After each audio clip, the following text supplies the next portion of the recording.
Thank you, Kara, for your wonderful briefing on the today's session. Just like Professor Kara mentioned, the restitution and decolonization are the concepts that have constantly evolving. Well, it is also the priority of the 5 years plan of the ICOM. I sincerely hope that with today's session, we can showcase your ideas, your insights, and also have the exchanges of the academic ideas. In the end, I'd like to thank Ima from the ICOM as well as President Liu of Shanghai University for the kind support. I want to thank Carol and Lai Shun for your leadership in the organization of this meeting. I also want to thank all the distinguished experts from the 5 main continents for your attention and your long-lasting support. The museums, decolonization, and restitution, global conversations. Opening ceremony is officially ended. Without further ado, we will begin the first keynote speech. Now I will hand over to Professor Kenneth McCasey to moderate this part. Let's welcome.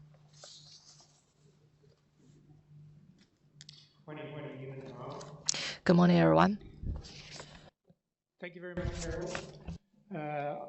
I'm Conor McCarthy, Victoria University Te Herenga Waka Aotearoa, New Zealand. It's my great pleasure to introduce the first keynote for our seminar today, who hails from Brazil, but he's currently working as Professor of Heritage at the University of St Andrews in Scotland. He is the editor of several volumes in the ICOM series on decolonisation. So he's someone who works on decolonisation history, theory, and practice. So we're very lucky to have Bruno speaking to us today. The introduction is going to be short and sweet to allow more time for discussion and questions. The title of Bruno's presentation, which will come up on the screen soon, is Decolonising the Museum Paradigm, Unpacking Museum Theory for Anti-Colonial Practice. Jessie.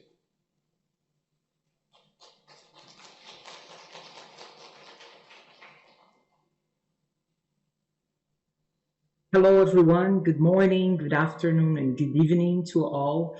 I'm very pleased to be participating in this conference. I'm very honored to be opening the discussions on these 2 days of a very exciting program. And I would like to start by thanking the organizers in the name of my friends and colleagues, Carol Scott and Anne Lai Shun, for putting together this very stimulating program with so many relevant topics on a global discussion on decolonization. I would also like to thank the workers behind this program, either from the University of Shanghai or at the ICOM Secretariat. Unfortunately, I couldn't be with you this week in person due to other commitments, but I am very pleased to be with you virtually, and I hope to contribute to your discussions in the following 2 days. I'll start by sharing my screen very quickly. And I'll let you know that for this speech, I will be focusing on museums borders, which I'm identifying here as our modern divisions that have throughout times separated us from our so-called others, and sometimes even separating us from other parts of ourselves that are not rationally explained or that cannot be apprehended through modernity. So I will be talking about borders, but also I will be talking about some anti-colonial practices to transpass them. I would like to start my speech then from the borders of the museum, borders that were inflicted as part of a division of the world by this modern institution since colonization. So I invite you to take this position, which is an unusual position for museum professionals and curators, which places us as the outsiders. This is the position of the others, the outcasts of museums' dominant narratives that have been reproducing coloniality much beyond the end of colonialism. From the outside of the contemporary museum, of some contemporary museum holding colonial collections up to this date, the contemporary architecture of certain museums is the result of a historic and spatial dissimulation. Asymmetrical lines and the overlapping of materials and colors construct the disfigured temple as an attempt to hide its modern origin and tradition without losing its grandeur. As I cross the street at the Quai Branly, I am invited to escape old Paris for a moment. Even from a distance, I can already feel the force of a call emanating from the museum's facade and the indistinguishable building that I can see just ahead, covered by a glass wall. There is mystery and drama before I even reach the entrance of the Musée du Quai Branly, Jacques Chirac, located in the middle of the French capital. By leaving behind the classical city to enter the exotic environment created by the museum's architecture, locals or tourists are invited to embrace the position of a foreigner or of the explorer. The museum performance is the enactment of an imaginary displacement, and once inside, the long journey to reach its permanent collections is just one of the parts of a broader border that mimics the colonial encounter as national entertainment for the 21st century. This plunge into the unknown is announced by the translucid wall that only allows one to see the exotism of the museum's garden. The latter proclaims a rupture with rationality and classical aesthetics by establishing a scenario of asymmetry and controlled disorder. When entering its unmistakable premises, no visitor is unaware of the fact that they are crossing a frontier.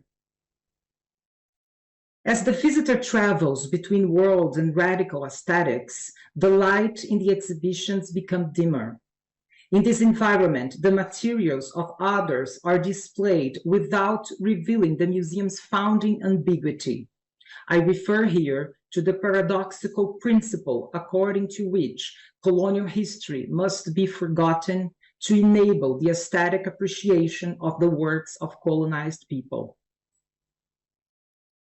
Even though conceived in the 1990s and inaugurated on 20 June 2006 as a new reading of non-European collections in the French capital, the Musée du Quai Branly is today the main inheritor of France's colonial materials, gathering the ethnographic collections of the Musée de l'Homme and the Musée National des Arts d'Afrique et d'Océanie, which was the former Musée de France d'Outre-mer, belonging to the Ministry of Colonies up until 1960, the new museum intended to liberate the so-called primitive arts from their colonial past.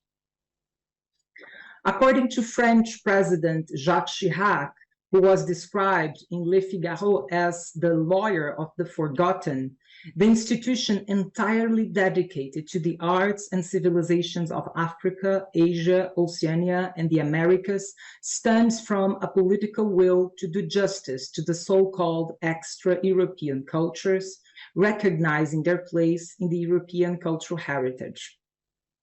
However, the criticism of most analysts of the museum concerns the fact that the universalism intended by Chirac applies only to cultures that have disappeared or are situated outside of the official history and without any type of relationship with those of the present. Stated as decidedly post-colonial and a place of reconciliation and sharing, this museum with an ambiguous discourse is not only presenting colonial objects as art, but it is reinforcing modern separations that were inflicted on humanity through colonialism. My aim in this talk is to consider the debate on decolonization in museological literature, to propose the deconstruction of the museum and its decolonial discourse in the present. With this purpose, I'm obliged to acknowledge the shifting usages and the contradictions in the very discourse of decolonization in the current debate on museums and cultural heritage, with no ambition, of course, of being exhaustive, yet considering its multiple genealogies in museology. This is not intended here as a critique of the Musée du Quai Branly, which we already have several authors who have done that in the past 15 years, and these critiques have really populated museum studies literature. But I really intend to refer to this museum and to its borders and surfaces as a vivid metaphor for the heritage of colonialism in which museums in general are embedded up to this date. And here I'm not talking just about museums in Europe, but I'm talking about the museum as a colonial device that has been spread throughout the colonial world and the contemporary world as well. So one of my main arguments in this speech is that the modern museum and its decolonial recreations operate similarly to the way the immune system functions for the human organism, as well as in the legal immunization of social systems inspired by the analogy proposed by Roberto Esposito. This analogy stems from the fact that some self-declared decolonial museums contain an element of the same substance they are intended to defend against, which can also be known as coloniality. Following this approach as a presidential project to stand as Chirac's monument to his role in history, the Quai Branly Museum that took on his name after 2016 is also a political response to the issue of identity and the community claims for social justice and cultural representations in France. Such claims are not new in the context of this country, as demonstrate some of the recent studies by European scholars that for the first time recognize the historical background of the repatriation debate that is much beyond Europe. But in fact, the naturalization of conflict or the neutralization of indigenous claims or even the mere suppression of their voices had proven easier to be conquered in the past than they are now. If we look at some of the basic principles or the basic literature in museum theory, I will stress that decolonization of museums and that of museology is dependent on a threefold and interrelated process that encompasses deconstructing, reconstructing, and redistributing, necessarily in that order. The problem with today's discourse on the decolonization of museums has to do with its restricted focus on the last part of this complex and difficult process, disregarding its more fundamental procedures.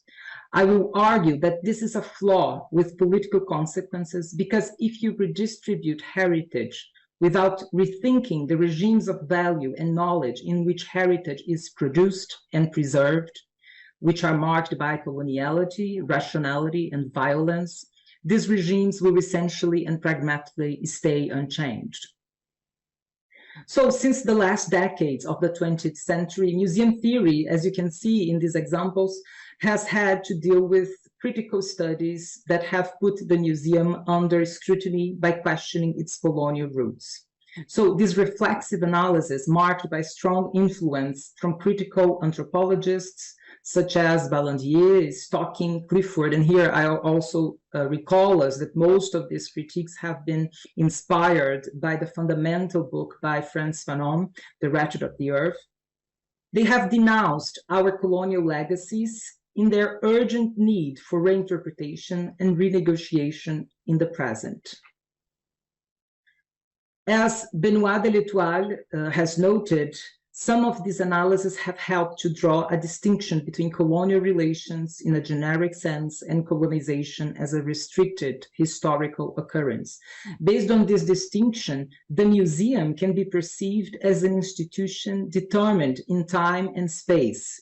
It is modern and founded in Europe, disseminated as part of the westernization of the world.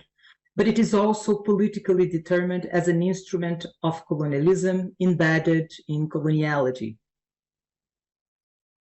The influence of critical thinking and post-colonial studies on museum theory have also provoked the recognition of museums' central role in decolonizing the past preserved in their collections. So we have very prolific literature today on museum theory, putting museums under a decolonial or post-colonial light. In parallel to the development of the post-colonial theory, among Latin American authors, a decolonial approach has been defined between the 70s and the 90s, based on the concept of coloniality of power and knowledge forged by Peruvian sociologist Aníbal Quijano. By evoking the idea that modernity and coloniality are two sides of the same coin, mainly in the Constitution of the Americas, these decolonial thinkers point to how relations of power established during the colonial period and the expansion of Europe have shaped the modern world and have been transformed into other forms of oppression and violence reproduced through global capitalism and several other forms of neo-colonialism. Coloniality then serves these authors as a frame to criticize the European paradigm of rationality modernity that states that coloniality of power is linked to coloniality of knowledge. However, they are currently criticized for insisting on some barriers of their own by recurring, for instance, to the separation between them and us, colonizers and colonized, thus ignoring the very agency and creativity of dominated individuals in the constitution of modernity. By acknowledging the recent philosophical criticisms to the monolithic discourse of decolonization, I will consider modernity not only as part of the problem here enunciated, as if this problem could simply be resolved by the recognition of coloniality or the practice of decoloniality. But also, I see modernity here as part of the solution, and this has a lot to do with museums. This way, I will not ignore that in the recent decolonial literature, the same thinkers that pursue dismantling modern thinking and reason are using modern tools and knowledge produced in the West to decolonize. The same paradox applies to the decolonial museums. As a Western institution embedded in modernity, the museum cannot be part of the result of decolonization. There will be no decolonized museum, and we cannot describe in any practical terms what a decolonized museum would look like, because museums, as we know them, were an important part of colonialism. But museums can be part of the process, even though they cannot be part of the solution. They cannot be the solution. But they can work as anti-colonial institutions that can be used to denounce the persistence of coloniality and to critically address our colonial heritage. Thus, one of the founding questions for our analysis can be posed based on this perception of museums as part of the process of decolonization. How can these museums fight the very coloniality that historically and philosophically constitutes them? My response to this question, it's not going to be objective or obvious, but I would say that it has a lot to do with what we have been calling museum reflexivity or reflexive museology, through which we can really put ourselves and our institutions under criticism, under the same criticism that we are putting the history of colonialism. But for this purpose, I would like to start approaching one of the museum's more obvious border, which are museums' showcases. As part of their known function, showcases, the vitrines where artifacts are placed, serve to classify and display selected elements of the world, which means that they give meaning to the world through the work of museologists and curators. As one of museums' founding borders, showcases are also a trace of modernity. They were materialized through an idea of rationality that separates subjects and objects. Lines and glass surfaces in their rectilinear divisions rationally break down the world in its fragments for the knowledge of modern men. In the past, by establishing new hierarchical relations between artifacts, showcases served to create a cultural geography of power by the spatial and symbolic separation between a center and its peripheries. Here, this separation draws us back to the myth of descubrimiento, the discovery, according to which non-European peoples needed to be conquered so that Europe could rediscover its place in the history of modernity, while also discovering its periphery. In this sense, as argued by Argentinian philosopher Enrique Dussel, modernity is not an exclusively European phenomenon. It is instead constituted in a dialectical relation with a non-European alterity. In its physical and political sense, the showcase exerts the principle of the prison as elaborated by Foucault in his description of disciplinary power. Discipline, in the Foucauldian conception, is responsible for organizing an analytical space.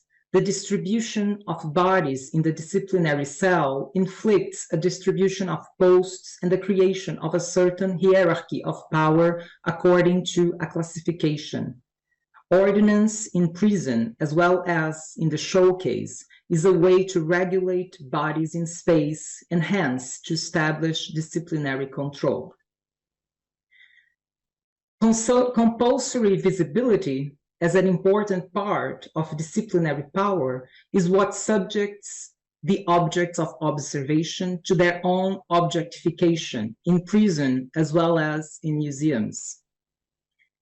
Even though museums have changed and so have their architecture and exhibition spaces, the principle of the showcase has remained as an unsurmountable element in their modern structure. Perceived in museums, but also in its commercial use as a Western technology designed to maintain a neutral point of view, the one of the Western subject, the showcase has been used to represent colonized subjects as objects, therefore reshaping their subjectivities. In this sense, the others in museum showcases are explored in their element of thingness, that emanates from every form of corporality. Like other forms of colonial technology, the showcase works against the very work of life by transforming people into things. In the sense proposed by Achille Mbembe, this consists in sparing the body from degenerating into absolute thingness, in preventing the body from becoming a simple object. That would be the work of life, and museums, according to this author, are working against this very process. In the case of Western museums showing non-European objects, what is displayed is the result of a complex and collective exercise of power, one that involves several stages of cultural appropriation. The collections that belong to the Musée du Quai Branly are the result of a vast history of extraction of materials from the colonies, one that involved the necessary separation of cultural creations from their productions. These objects have progressively made up the reserves of ethnographic institutions with important scientific collections for the study of French scholars. These were the fruit of explorers and adventurers, and later scientists and ethnologists, including all kinds of materials from important apprehensions from the French mission to Greenland in the 30s to famous and spectacular objects that belonged to ethnologists such as Claude Lévi-Strauss. These objects, further, no longer belong to the ethnographic institutions that helped to explain them in the past. They have been introduced into yet another performance in which the scientific showcases have been replaced by a new and refined dramatic effect created by light, shadows, and glass for the presentation of primitive art. Going beyond the analysis whose focus remains on the repatriation of cultural goods without the proper reparation of past injustices, I seek to demonstrate how this anti-colonial turn that we're talking about in the museum sector is still to be achieved. Such a turn depends, from a theoretical perspective, on a deeper recognition of museums' founded coloniality, and from a practical stance on placing community engagement in the center of museums' mission as a driving force to contest the colonial narratives and restore the social fluxes of material culture. Since the 90s, when the anthropologist James Clifford proposed to apply the notion of contact zone to the museum context in the influential chapter Museums as Contact Zones, Certain institutions and professionals changed their discourse to present themselves to society in a different manner, opening their doors to multiple communities, albeit with a condescending and pacifying approach. Inspired by such a conception, some museums engaged in contact relations with source communities in order to redress social and historical inequalities. This contemporary, yet still modern conception of the museum was corroborated by other relatable notions, such as the Integral Museum, proposed in 1972 in the famous Roundtable of Santiago de Chile, which was a referential event for Latin American museology, organized by ICOM and UNESCO, but it was also sustained by other provocative notions of the museum as forum, presented in the widespread article by Canadian museologist Duncan Cameron. Thus, at the end of last century, museums were already struggling to decolonize, and museology was already facing decolonization as a new possibility for museums, even though back then decolonization as a concept had even less consensus than it has today. Following the notion of the contact zone or the museum forum, museums in central places engaged in new methods as a salvation recipe to decolonize, as if the resolution of past injustices was finally going to lead them towards a post-colonial future. In this perspective, several textbooks in some parts of the world started using decolonization as a noun, referring to various conceptions of museum democratizing methods, or more strictly to formal restitution and repatriation, as if decolonization could be perceived as an isolated event. In an alternative sense, when used as a verb in its more dynamic conceptions, to decolonize refers to open practices and bottom-up approaches that allow community members to change museums' authorized narratives in a critical appropriation of cultural heritage. This approach takes into account the proposal of Achille Mbembe moving away from an instrumentalist notion to explore decolonization as reshaping and rehumanizing, which means turning human beings once again into craftsmen and craftswomen. But how can museums decolonize while keeping some of the borders from the colonial past as part of our colonial heritage? I'll be talking now more about the colonial divide in a practical perspective. For example, on 12 June 2020, the forged order of the Quai Branly Plateau of Collections was disturbed. This time it was due to an external act of activism when 5 members of the Pan-African movement, Les Marrons Unis, Dignes et Courageux, attempted to seize a buried funeral artifact from the museum's strong long-term exhibition. The manifestation of African activists was a form of protest amid the Black Lives Matter movement in the French capital, but one that also aimed to reopen the debate on repatriation of African objects, never really put in practice by the museum. The physical attempt to repatriation of the buried pole was documented in a 30-minute video that was spread around the world via social media and the online press. In this contemporary document, the activists stated that their heritage should be taken back to where it belonged, and here I quote them, because most of the works were taken during colonialism and we want justice. The protesters were stopped by a museum security guard who was also a Black man. The video then ends when the 2 non-European descendants face each other before engaging in what appeared to be a physical dispute for the stolen object. This radical scene captured in film by the activists themselves was probably the closest that the Quai Branly Museum has ever been to exposing coloniality in its exhibition space.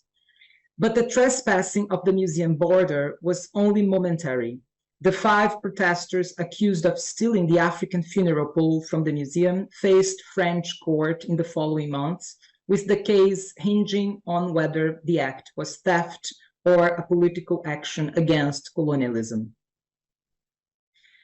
The Musée du Quai Branly Jacques Chirac, a national project aiming for the decolonization of France's colonial collections, was born with the promise to provide its visitors with the unique opportunity to see the chefs d'œuvre de l'humanité, the humanities masterpieces. Nonetheless, what it accomplishes in reality is the dehumanization of peoples from the different contexts of the world represented in its highly aesthetic exhibition. Here, the criteria of beauty is also a strategy to gloss over colonial history. In the case of colonial materials, even when treated as ethnographic objects during the 20th century, their exoticism was progressively being interpreted as beautiful. As noted by James Clifford, this progressive assimilation of cultural objects into an art culture system explains why in the mid-19th century some indigenous objects were grotesques or antiquity, and by 1920 they were considered cultural witnesses and aesthetic masterpieces. As we know today, the Surrealist movement and the proponents of primitivism in the 20s and later again in the configuration of the Quai Branly ideology in the 90s were key contributors to this inclusion of alternative aesthetics in Western art through the exclusion of the creators. What has changed then in the representation of the others in French collections? Who defines the criteria to value their works today? Who profits from this criteria in the so-called post-colonial world? The colonial divide that was once inflicted between peoples and their cultures is still an open wound that marks the sector of cultural heritage in France and in many other former metropolises. To call attention to it, to affirm that the ownership of certain objects must be questioned, and to act for restitution in the post-colonial era still means to define the structures of power raised as a result of the combination of colonialism, modernity, and the expansion of the West. Meanwhile, the classification of African artifacts expropriated from Africans and incorporated into national French collection continues to reproduce the imperial epistemology according to which some museums' frontiers cannot be transpassed. The colonial world is a compartmentalized world, says Frantz Fanon in his famous The Wretched of the Earth. In his own observation, colonization inflicts a dividing line between the native existence and that of the European. The border, as Fanon puts it, is represented by the barracks and the police stations spread throughout the colonies and still a symbol of colonial violence, but also of institutionalized racism and apartheid.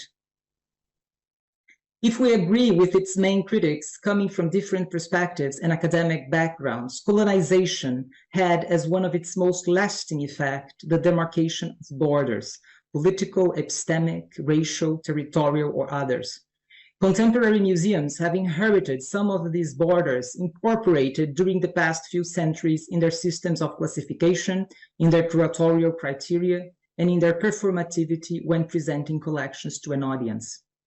Throughout this speech, I intended to demonstrate how the discourse of decolonization and the label of a post-colonial museum can be used in favor of these colonial borders, operating for their sedimentation and reinforcement in the present. The reason for these apparent contradictions lies in the fact that some modern museums have continued, much beyond the end of colonialism, to reproduce symbolically and materially the hegemony of the colonizing subject of the West and its counterpart as a site of savage exteriority. Based on Fanon and some of his readers in decolonial and post-colonial studies, we can say that borders are actually an important element for the functioning of the center. But Fanon will also consider the border as a potential site of invasion from where an anti-colonial intrusion through an act of violence may generate a change in the entire system. This has to do with the fact that Fanon, Bembe, and others would agree that the only way for the colonized to restore themselves to life was to use violence to impose a redefinition of the mechanisms through which death was distributed. What is at stake with this act of anti-colonial invasion is the risk of tampering with the defined line between who is in and who is out, one that has been explained by Esposito in his biopolitical analysis of immune systems. In his perspective, whether the danger is a disease threatening the individual body or a violent intrusion into the body politic, it ultimately has to do with trespassing and violating borders. In this analogy, what remains constant is the location of this strange body, always on the border between the inside and the outside, the self and the other, the individual and the common. However, the penetration by the stranger corrupts and ends up altering the collective body from within. In the process of its assimilation, the stranger becomes something else, an anti-body that is now part of the protection of the collective body. It is an intrusion kept to generate a memory that will prevent the body politic from any reinfection, a memory that creates immunization. But even before this decolonial act of incorporating others, the Quai Branly Museum was already defining itself and self-proclaiming itself as a post-colonial museum. This post-colonial museum have, in 2021, restituted 26 African artifacts to the Republic of Benin, which was a very important and symbolical act for its political place in the contemporary world. But still, this was a national transaction. This was a transaction between two nation states, still modern structures that did not involve the participation of community in these museums, let alone the long-term participation of community members with the French Museum. So in the case of post-colonial museums, the very elements of the other incorporated in their collections will allow them to decolonize, a contradiction that I have exposed in this speech. And in the terms of Esposito, the dialectical figure that emerges is that of an exclusionary inclusion or exclusion by inclusion in the terms of this philosopher. The other not only is preserved as part of the self, but it also constitutes the condition for its self-definition. What is implied in this conception is the idea that real anti-colonial agency cannot emanate from the center towards its margins in a movement that replicates the one of colonization. From this perspective, the issue of decolonizing museum collections is not solely related to ownership or a mere matter of provenance. Even though repatriation is disputed in the legal arena, involving nation states and their representatives, real reparation is not only a matter of attributing who owns cultural heritage and who should profit from it. Repairing past injustices is dealing with the open wounds that make colonization and modernity part of an irreversible process of dehumanization. Reparation does, and again I quote Bembe, is a process of reassembling amputated parts, repairing broken links, relaunching the forms of reciprocity without which there can be no progress for humanity. Some of us could be asking ourselves, how can museums do that? How can museums be involved in much more complex and long-term process of reparation?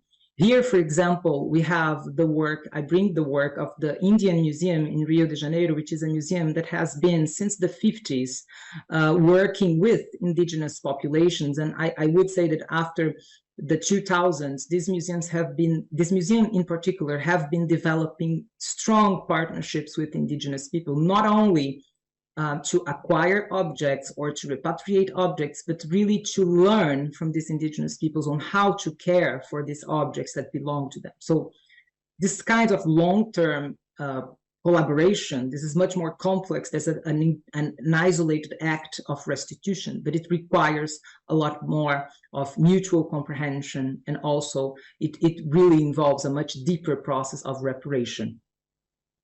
In this sense, following the anti-colonial approach, I could say that when we talk about reassembling parts, we must dismember first in order to remember later, which in a way is what indigenous claims towards museums are essentially about. Today, we can see many reclaims by indigenous groups in the public scene towards museums, involving museums and cultural heritage. And in this sense, what Fanon defined as counter-violence has to do with a necessary intrusion that perforates the borders and disturbs the order of things holding within. Because these claims are really trying to reach museums in different ways. And some museums today are already being touched or perforated or invaded by these claims and incorporated activism and indigenous activism and anti-colonial claims within their displays, such as in this exhibition by the Museum of Art of Rio, which was a very important example of collaboration between art curators and indigenous people. And in this case in particular, the exhibition ended up being a real political statement for this museum, not as an aesthetical one. So from this invasion, we could say that an antibody is created as a body that was once a threat to the collective body, which is a menace of distress and devastation. It also informs the invaded body of its political potential and its power of destruction. Therefore, the antibody is responsible for creating a resistance from within, a tolerance to the strange presence that will never be completely expurgated nor completely accepted as its indistinct part. So museums can choose if they are really going to make this assimilation change them from within, or if it's just going to be an element that will help them defend against any other form of distress. I would like to end this presentation that really brought some provocations, but not really a solution for you, which was not my intention. But I would like to end with this photograph, which is the work of an activist and artist from Brazil, Edgar Cainacô, who is an indigenous person and whose photo was censored by a major museum institution in the context of a specific exhibition last year, along with other 5 political photographs that denounced the disputes of land in my country. So this self-declared decolonial museum, this art institution that refused to incorporate these photographs in the exhibition, was avoiding to trespass its own boundaries by rejecting the anti-colonial agency of some indigenous artists and curators. So this is an example of anti-colonial agency that was not well perceived by a very important institution, but we could be asking ourselves, what is then an anti-colonial museum? I would like to avoid a definition of that. I'm not intended to propose definitions in this presentation. This presentation is not about defining, it's not about lines, it's not about borders. To the contrary, it's really to provoke us to think how museums, how any museum can act beyond its borders, to really propose concrete changes in the lives of those involved and trying to survive in the post-colonial, the so-called post-colonial world. In this example, we can clearly see how important the dispute for land in Brazil is and how not visible at all it is in museums, especially in art institutions. So what I'm envisioning here is a museum that puts into question its own centrality and coloniality by becoming itself the necessary antibody for the permanent fight against colonialism and neocolonialism. This way, the anti-colonial museum may serve us to open new windows into the past, fostering empathy and mutual understanding, allowing colonized and colonizers to deal with the open wounds left by the very history that separated us, and also understanding that these positions are artificially created by this very history. As a border bending over the center, the museum is also a space of conflict and violence, where modernity is pervaded and its walls are shredded through the agency of the subalterns who, holding on to their scattered fragments, are coming back to life. I thank you very much for your attention. Tie tie.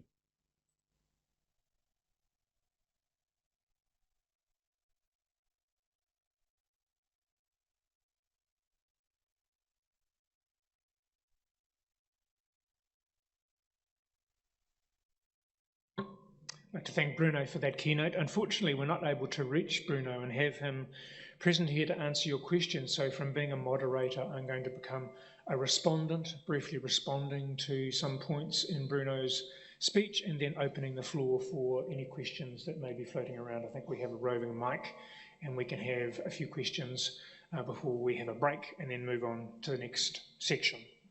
I think Bruno's keynote did some really important things for us in our discussions here the next 2 days in talking about decolonisation as a complex topic, something that means different things to different people in different places, and that has an ambiguous relationship with restitution and repatriation.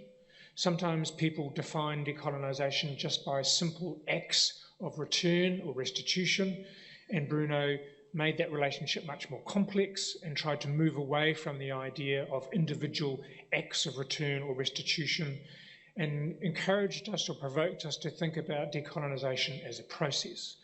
Just as we think of colonisation not as an event but a process, so he encouraged us, I think, to think of decolonisation as being something which is long-term and not one-off and transactional, an open wound that has to be healed. He used the phrases deconstruction, reconstruction, and redistribution in terms of the museum. He questioned whether or not it was possible to have a decolonised museum. He talked about disease and the way that decolonisation or anti-colonial work can operate like an antibody within a diseased person. So his speech was focused around the theme of borders, separations, and we can think about how that works in terms of east and west, of north and south, of us and others, of self and others. And he argues that museums should be trying to break down these borders. He leaves us with the thought of how the museum can operate beyond the border, how it can reach beyond its walls to engage with communities. And I was particularly struck by the last examples he gave from his experience in Brazil and South America, where museums try to engage with source communities, native and tribal indigenous people, to work with those people in long-term processes, not one-off returns or restitutions, but long-term processes of reclamation, of collaboration, and of partnership. What is an anti-colonial museum, Bruno asks. No simple answers to that question, and in fact, I think he was not trying to define at all, but to open up discussion. So that's just a few responses I have to the ideas in Bruno's presentation, which of course you'll be able to see later in the recording. I would point you on to two things. First of all, Bruno's focus on internal structures within museums. That is, thinking of decolonisation not just as an event and something that you do, a box that you tick, but a way of critically analysing museological processes themselves. And this theme of looking inside the museum and at museology itself will be picked up by Wayne Modeste in his keynote later today. And secondly, I'd encourage you to check out Bruno's writing. He's edited several volumes in the ICOM series on decolonisation and related topics such as the curriculum. And his writing is very interesting, I think, for illuminating these topics. So we have a couple of minutes now before we have a break for any questions or queries there at all. Yo, Wintima. Jiao, jiao. Okay. We have a question from online which reads as follows. Following your immune system analysis about the generation of antibodies with foreign objects, what about the case of vaccination, where weakened viruses or part of that is introduced into the body to strengthen the immune system? Does that justify, to some extent, the selection of intrusion of foreign objects? So that's a really interesting question that picks up on Bruno's discussion of anti-colonial work as an antibody. That is, that it's very difficult to deal with something which is in your own body, and the museum trying to decolonise has to an extent deal with its own sort of bodily health. So I think that's the answer to that question. I think probably is yes, that we can think of anti-colonial work, decolonisation, as a way of introducing vaccines into the body to fight those elements and to bring the body to a more healthy state. So that would justify to some extent the selection or intrusion of foreign objects into the body of the museum. Share, Newman. Any other questions or comments? Lots to think about in this first session, lots to chew over. After the break, we're going to turn to Catherine Turvey, who's going to chair a very interesting panel looking at reimagining the museum. Share, Newman.